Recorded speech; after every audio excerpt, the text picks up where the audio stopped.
gonna do preflop range first. And no surprise, you should probably know the big blind range is around 50% for the button.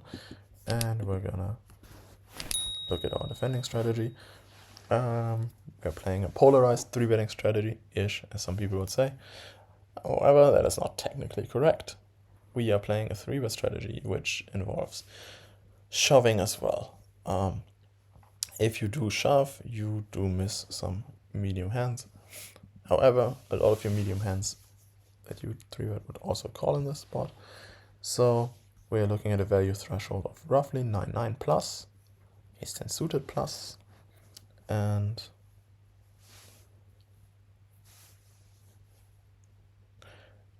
exactly our 3-bet bluffs come from a6, 5, king 7, these kind of regions. So just, this is important to note, because you will be deficient of some of these cards sometimes, and as a result that you're missing these hands, you will need to make some fairly aggressive call downs in this spot.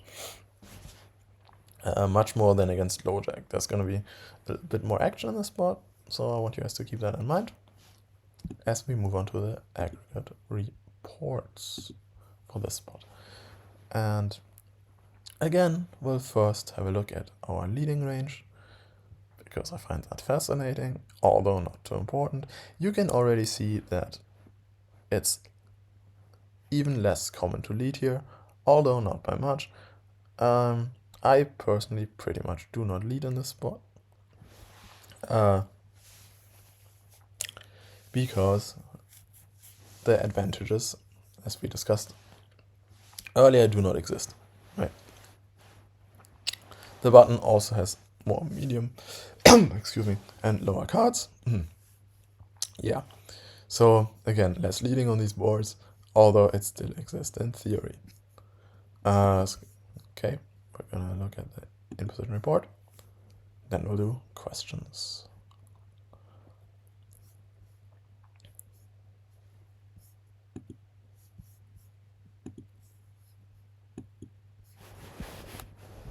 Let's zoom out a little more. Perfect. Okay, so in-position reports, we will again look at boards that get checked back the most often, and you can see here that there's a checking frequency of 20%, which is still fairly low, but it's going to be it's a little bit more checking now, and it's just the typical boards you expect. The paired boards, the very low paired boards like king 4-4, and the connected boards. Very good. Some of these things thankfully do not change very much. They do change a little bit. You do not range bet the ace king queen anymore. That's an interesting one in my opinion, that you develop some checkbacks there. However, when you bet, you do bet big. So yeah, more checking. And like you still see a lot of boards small often, the paired ones, and small on the ace-5 deuce. I think there was a question in the chat about the ace-5 deuce board, which is small only, and yeah, I'd highly recommend you guys look at these in your own time, but this is it for today. We're gonna go and play in a minute. What's I gonna do? No, nothing. Play. Okay, so there was a question in the chat I wanted to answer. Give it a second. The question from the chat was, do I reshove 9-8 suited for 40? I'll give you a weird answer. I would sometimes, yeah, why not? I think it is really reshoving these hands, like the simulation likes to reshove, does extremely well. Even though these simulations have been out for a while, people still often choose not to follow them. They choose not to follow them, not for good reasons. They choose not to follow them because they're afraid of losing or looking stupid.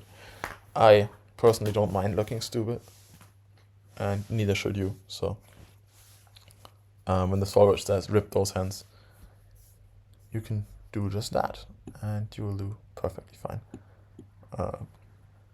I'd assume. So again, we're going to switch this over and play from the big blind only for the next 20 minutes.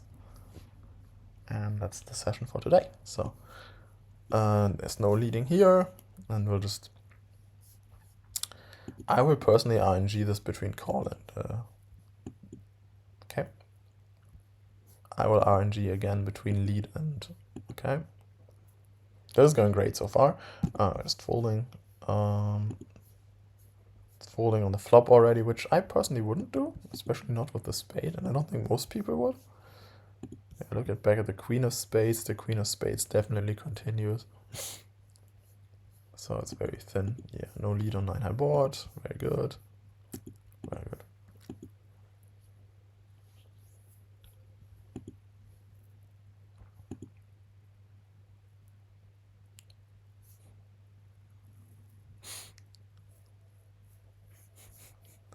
We're just going to quick fire some hands, and I hope we get something interesting. This is fairly interesting because we're facing again big bet on ace wheel, which is not surprising. We have a really good ace. We're just going to not check raise this. We'll look at the check raising threshold in a minute.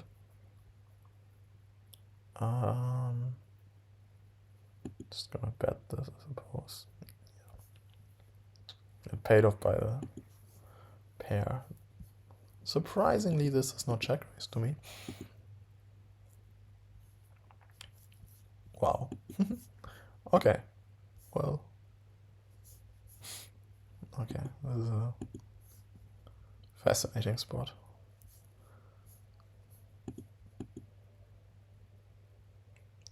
Again, I'll just give this up. The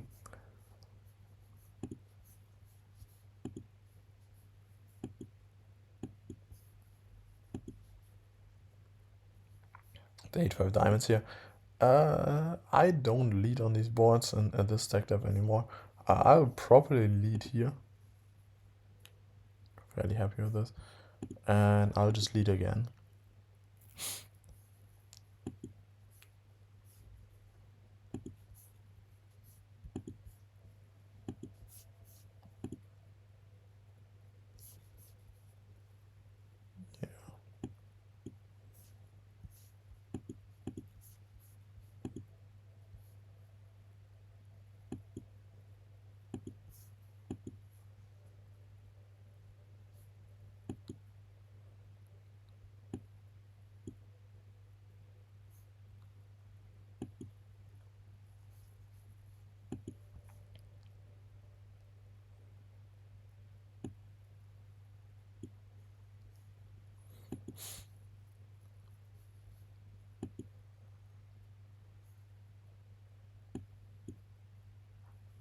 Facing a call here.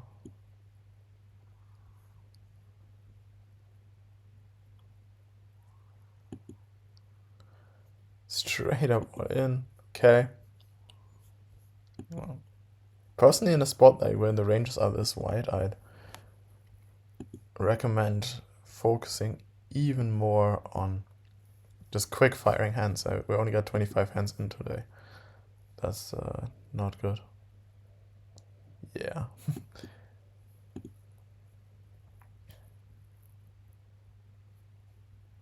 Just always bet this. And we make the nuts. Very good. Very good. I gotta rip the turn. This one's for Bowie, if he's watching. You gotta rip the turn sometimes. It's allowed. I personally wouldn't have ripped the turn either, and I didn't think it was much ripping there because the 7 is such a favorable card that I thought would just be block betting a lot. So, yeah.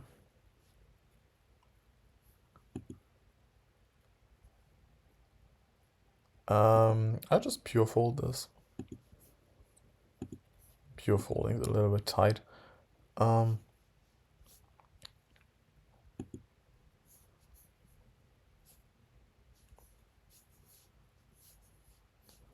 Give me 1 second, guys.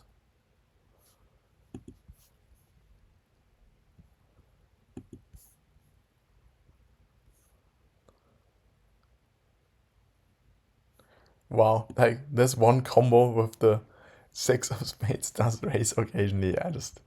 I'm happy to just ignore that. I just pure fold. It's like, why is this one combo raising? That's a bit aggressive, but just so annoys. Yeah, that's especially in wide range spots, guys. Just don't focus so much on specifics. just try a little block bet here as well.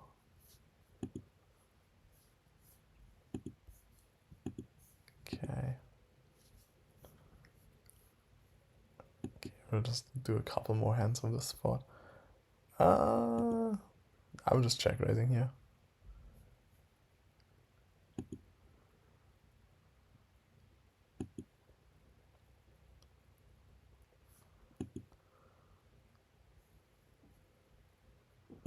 We're just calling.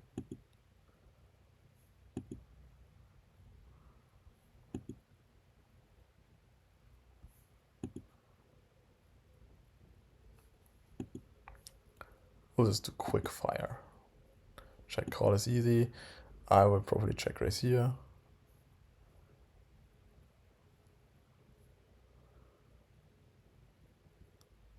I'll go for a fairly chunky bet there.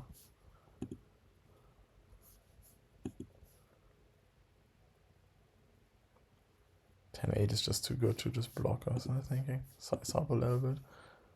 Which makes sense, 10-8 is like one of those hands where do a lot of different things.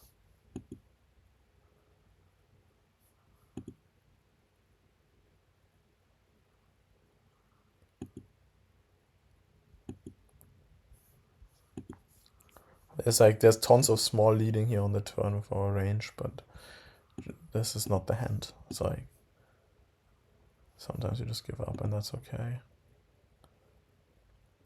Sometimes you give up and that's okay. Well, I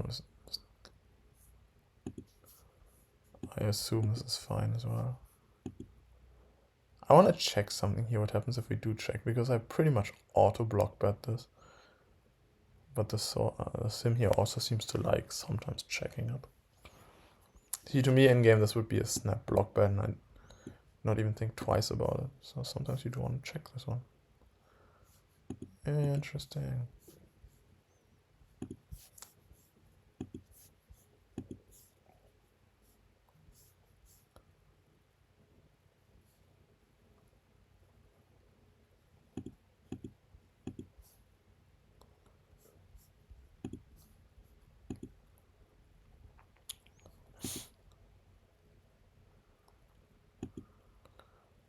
I want to know what the in-position player chooses to triple delay here.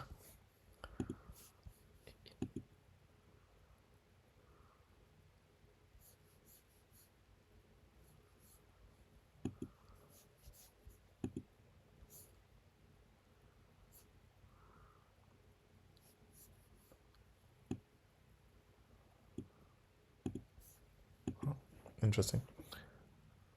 Okay, we're just gonna check call this.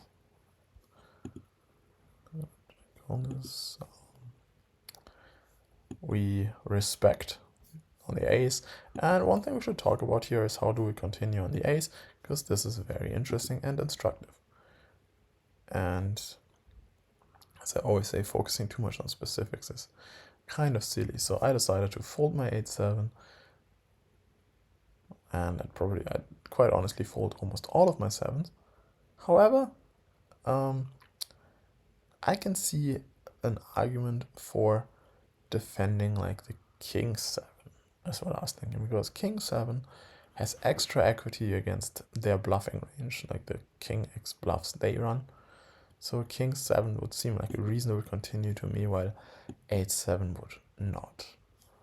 On top of that, we do have all the ace x defense, so we don't need to go crazy defending ourselves. However, I also want to note that there's some defense here coming from the king high region, which is quite interesting. People might miss that. So like you fold those, and you can easily make a case for arguing that like defending king 10 is perhaps even better than defending a 7, right? Because if you look at their turn betting range, it's a very polar strategy. It does not really have many, or if I dare say so myself, any queen. It does have queens, I guess, you know. So maybe for that reason alone, yeah, it's a very interesting spot. Hard. Defending the big blind is hard. So Jack 9, just keep in mind roughly what defending threshold should be. Calling this is good. This is well within any sort of reasonable defending threshold. Check call. And again, on the river, I personally think that this is a good bluff catch. So I'll call. Very good. This one seemed like an easy one, so we'll just quickly dive into the turn and again talk about defending thresholds that are so important. You can see here that the Jack 9 is a slam dunk defend. 9-7, they all defend. That's good. We even defend most of our 3s, which is pretty interesting.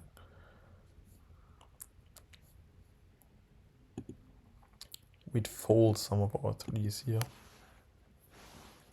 So the 3s are sort of where it's at. S4. Something about 7-3 and 8-3 means they do really well. Ace-3 is sort of natural. Yeah, these are like super marginal defense. So again, the interesting street here of our holding was indeed the river. And we'll just quickly look at some other things. So like Queen 9, I imagine Queen 9 is just sort of on the cusp, and Jack 9. Jack 9 isn't, yeah.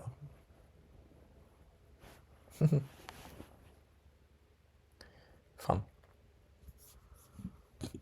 This is very, very thin spots, so.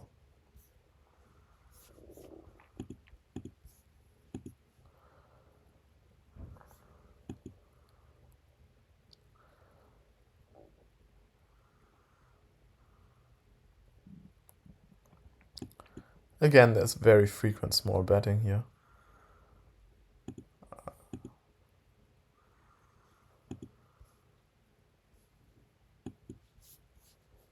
Very frequent small betting in these spots. This is fair as well. I sort of disregarded the fact that the 10 does connect with the Jack quite often, so it would make a prime block bet bluff. But it's getting late into the session and I'm not fully drilled in anymore. And well, again, you know, like this is the kind of board you'd expect to check down, right? And then DTO's in position, raising us very aggressively. And has a ton of good hands, and like I was thinking the Jack would be more favorable for them. See, if you take this into contrast to compare it to like playing the low Jack spot, right?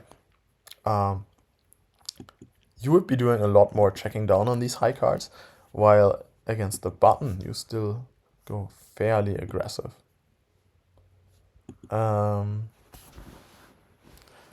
Yeah, so again, you know, I personally go here with a check call.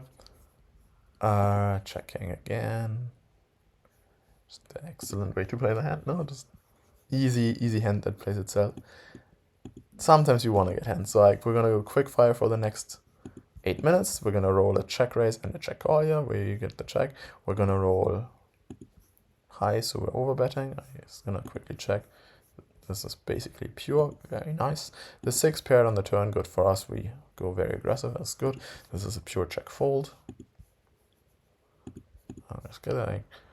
A lot of what I'd recommend in these spots is working on your instincts. Against big bet, we're gonna call this. So I just gotta learn threshold. I don't like the fact that there's a silly small bet in there, but so now we're gonna do it. And now I don't know what to do anymore. I just call, I suppose. I check, call. Yeah. I think there's like these trees were released based on popular demand, and people wanted the bet small, the 10% leads in there, which we eventually decided not to continue.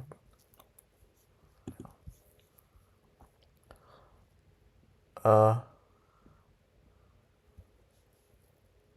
live with Anders. If it turns orange, that just means the play is incorrect. And you can quickly switch back to the right option. And this is a recent change we made to speed up the game. And I kind of like that feature so much that I always use it. It's just a better way to play the game. So yeah, instead of waiting for it to be a mistake here, I rolled. I got a high number. I was thinking maybe I want to check raise some bottom pairs. So it's like very helpful. Sometimes bet, sometimes check. That's exactly, yeah. So here I was wondering if there is some, my question here is there some check raises with the bottom pairs, because they sometimes show up, which is why I randomized. If you make a bad play in DTO, it's not the end of the world. You just have to make sure your ideas are sound. So I was thinking I would like to check raise some fours. Occasionally. I do it occasionally. It's probably not the spot to do it. And the reason to not do it is because you're better off check raising all your gut shots, straighty stuff. Okay. And also sometimes you check raise your king highs. I was well aware of that idea. So yeah. No, that would be a no for me. Okay.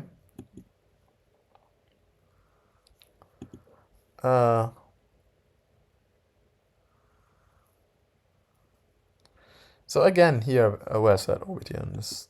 I would just go for call here.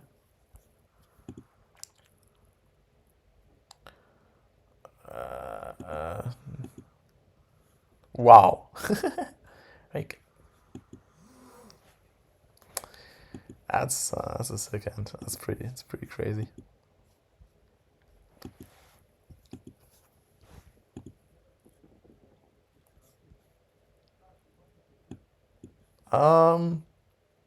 Check here on the 874.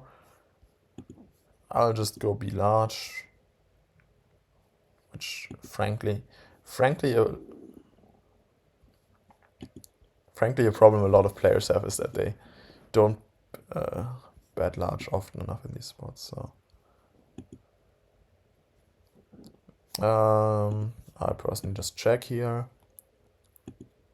I think what's always very important is to just. That's a fold. Okay. Now we're gonna have to go into the solver again and figure out, hey, solver, which one do any fives call? And the answer is the ones that block the over pairs get very interested in calling, and the ones that block the 9x combos get very interested in calling. And this is how you learn to make better decisions. Since you will never hit perfection, you can only get better by practice. Oh. And it's such a complicated game. I think this is a block bet. Always.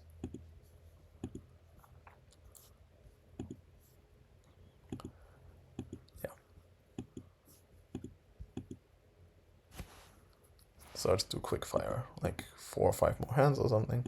This is a quick fire fold. Again, note that against the big bet, we do very limited check raising. And then you can really cherry pick your hands. You can go with this. Don't need to go aggressive. Nice and easy.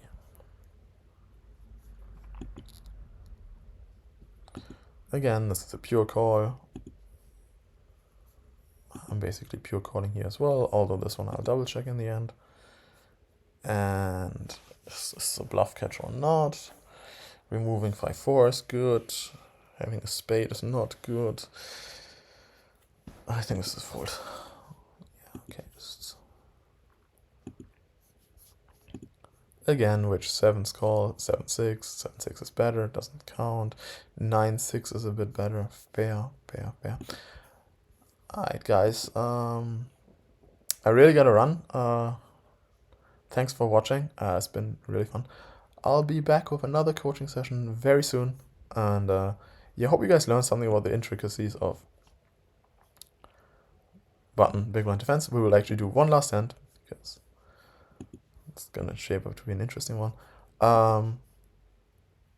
facing a check back. I was personally curious to see what would happen if we RNG between small bet and check. Roll the check. Very good. Excellent. Right. So, yeah. Thanks for watching, guys. Big blind defense is very tricky. The deeper you get, it gets tricky. And yeah, you just gotta practice. Like if you're not gonna learn this in one session. You're not gonna learn it in a week. You're not gonna learn it in a year. Or in my case, you're not gonna learn it in like 15 years. So always gotta try and get a bit bigger, better. And just, yeah. Thanks all for watching. Stream will be uploaded on YouTube. And yeah, cheers guys. Bye-bye. And hope to see you next time, very, very soon. Also, don't forget, if you like these sessions, there's more on YouTube. Go here. We do like subscribers. Take more. Gonna back you. Yeah, again, there's more sessions coming. Pat knows when the next sessions are. I get everything covered. We got cash games, tournaments. We do the three-way stuff. If you want more sessions from Bowie, you gotta be really annoying to him, because otherwise you won't do them. That'd be nice. Yeah, other than that, I'll see you guys on Discord. Join our Discord, and I hope to be back very soon with some really exciting DTO news. Bye bye guys, take care.